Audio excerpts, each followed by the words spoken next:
children. Today we are going to learn how to write letter F.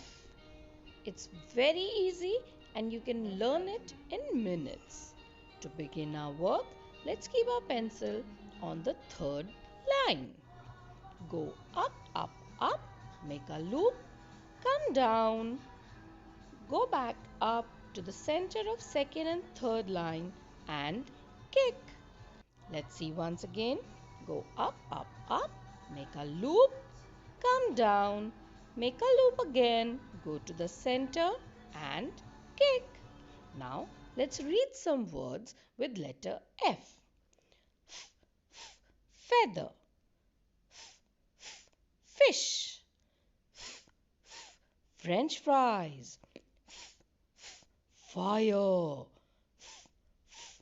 flag, finger, fan, frog, foot. Now let's begin our work in the notebook.